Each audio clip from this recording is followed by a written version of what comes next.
आम्ही पहिल्यांदा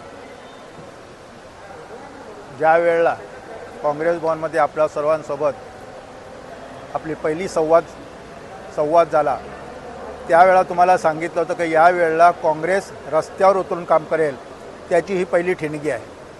आणि निश्चितपणानं आम्ही जी निवेदन दिलेलं आहे, आम्ही ज्या मागण्यांचं पत्रक सादर केलेलं आहे, आदरणीय शरद पवार साहेबांनी याच्यावर गांभीर्यानं दखल घेऊन तातडीनं कारवाई करायच्या सूचनाही दिलेल्या आहेत. आणि प्रत्येक प्रश्नासंदर्भामध्ये काय प्रगती झाली या संदर्भामध्ये लेखी आम्हाला उत्तर मिळालं आहे असं आश्वासन त्यांनी दिलेलं आहे.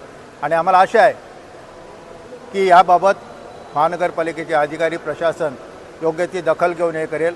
अन्यथा आम्ही त्यांना इशारा दिलेलाच आहे. साहेबांनी सांगितल्याप्रमाणे जर काय प्रश्नाची गांभीर्याने दखल घेतली गेली नाही तर याच्यापेक्षा आक्रमक आंदोलन, मग त्याच्यामध्ये अनेक प्रकार असतील, लोकशाही मार्गाने काँग्रेस पक्ष करील. आत्ताची काँग्रेस ही ऑफिसमधली काँग्रेस नाही आहे, ही रस्त्यावर उतरून काम करणारी काँग्रेस आहे. आणि आम्ही या आंदोलनांना दाखवून दिलं आहे. यापुढं देखील वॉर्ड ऑफिस असतील, तुमचं मुख्यालय असेल, अन्य ठिकाणी असतील, काँग्रेस आक्रमकपणे आपली भूमिका लोकांच्या हितासाठी मांडेल.